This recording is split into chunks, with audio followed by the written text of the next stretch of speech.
যে চেলিয়ামা রয়েছে পুরুলিয়া ডিস্ট্রিক্টের, চেলিয়ামা রঘুনাথপুর 2 এই ব্লকের আন্ডারে পড়ছে। এই চেলিয়ামা থেকে যদি আপনি 3 থেকে 3.5 কিলোমিটার এগিয়ে চলেন তাহলে আপনি পেয়ে যাবেন করগালির ঘাট। এই করগালির ঘাটের গুরুত্ব কী সেটা একটু আপনাকে জানিয়ে দিই।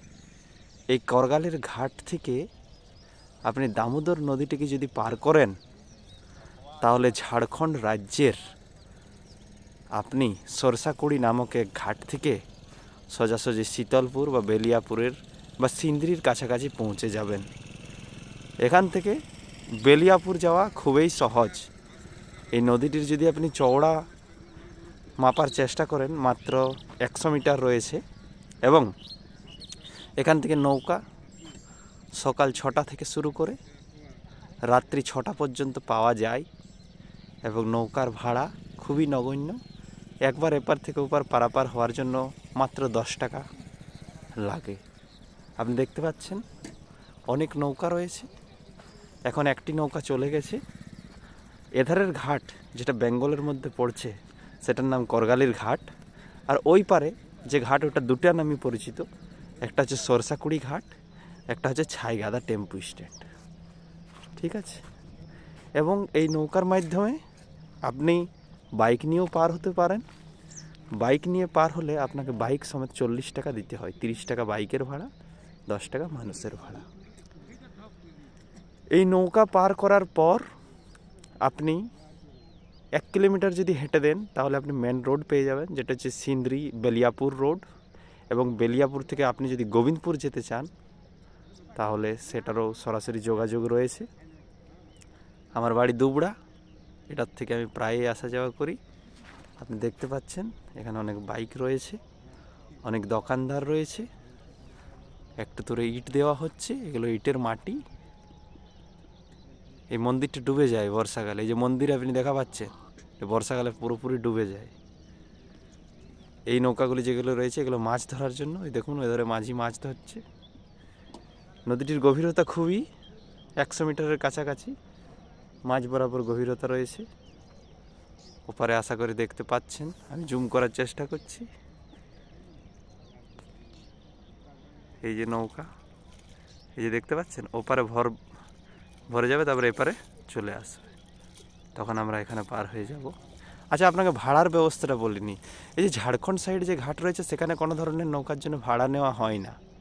ভাড়াটা নেওয়া হয় আমাদের বেঙ্গল সাইড চেলিয়ামা করগালি ঘাটে, কেবলমাত্র 10 টাকা একবারে ভাড়া দিতে হয়। পার হওয়ার পরে আপনাকে একটা নৌকা আসছে, আপনি দেখতে পাচ্ছেন নৌকাটি আসছে।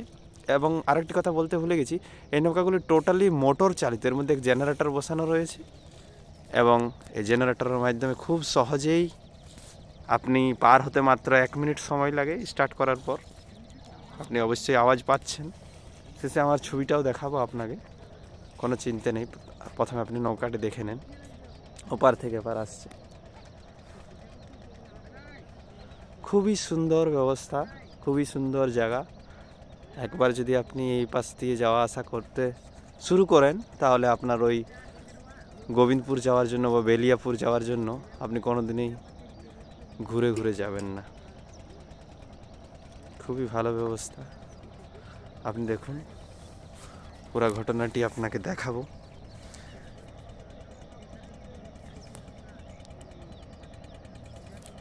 কত সুন্দর ব্যবস্থা, আপনি ব্যবস্থাখানে দেখুন। এখানে চা বিস্কুট সমস্ত কিছুর ব্যবস্থা রয়েছে। সকালবেলায় চপ ছাকা হয় এখানে। হ্যাঁ, আমি বাঙালি, তার জন্য আমি বাংলাতে বলছি। আমি বর্তমানে ভৌত বিজ্ঞান নামে যে সাবজেক্টটা আপনারা জানেন, উঁচু ক্লাসে ফিজিক্স নামে যেটি পরিচিত, সেটার আমি টিচার গোবিন্দপুর হাই স্কুলে। হ্যাঁ, ওই স্কুলটির নাম হচ্ছে রাজকীয়কৃত +2 হাই স্কুল গোবিন্দপুর। নৌকাটি আসছে, আপনারা দেখতে পাচ্ছেন। মানুষ বোঝায়, বাইক বোঝায়, কীভাবে সবাই নামবে সব কিছু আপনাদের আমি দেখাবো খুব ভালোভাবে। খুবই সুন্দর ব্যবস্থা।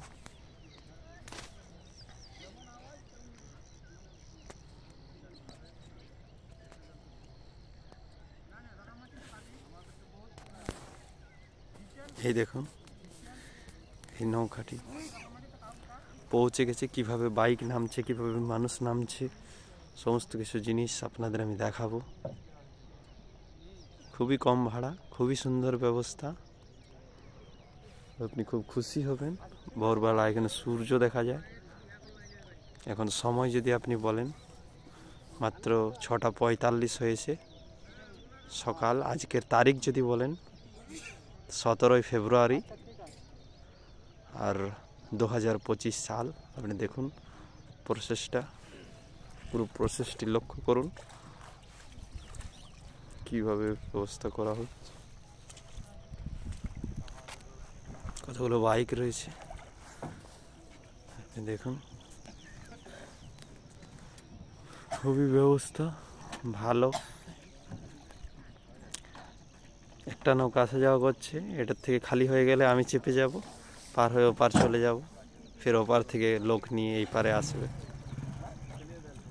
অনেকে যারা বেঙ্গলে রয়েছে, যারা ব্যবসা বাণিজ্যের জন্য ঝাড়খণ্ডে যান, এই রাস্তা দিয়ে যান।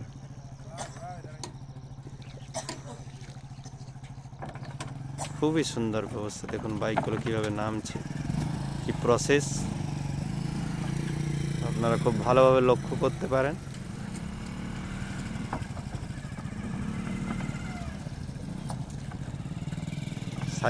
সাইকেল নিয়ে অনেকে নামছেন।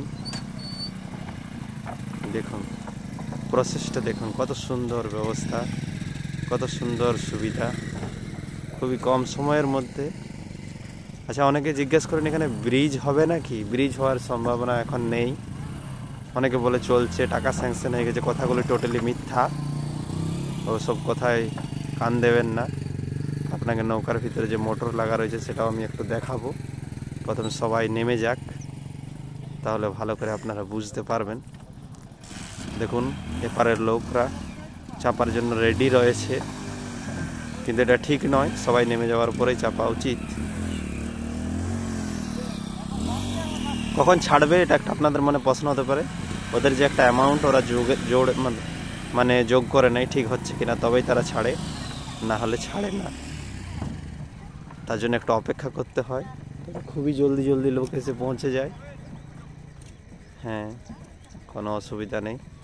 চলুন আপনাদের একটু আমি সিস্টেমটা দেখাই, কীভাবে কি প্রসেস, কীভাবে কাটা হয়। দেখুন এখানে আমাদের নৌকাটির দিক পরিবর্তন করার জন্য একটা সিস্টেম রয়েছে। এর মধ্যে জেনারেটর আছে, জেনারেটরের মাধ্যমে খুবই কম কষ্টের মধ্যে, এই যে আপনারা একটা পাইপ দেখতে পাচ্ছেন, এই পাইপটির দ্বারা অতিরিক্ত জলকে বার করা হয়। খুবই নিরাপদ ব্যবস্থা। এই যে দেখুন। ঠিক আছে, ধন্যবাদ বন্ধুরা।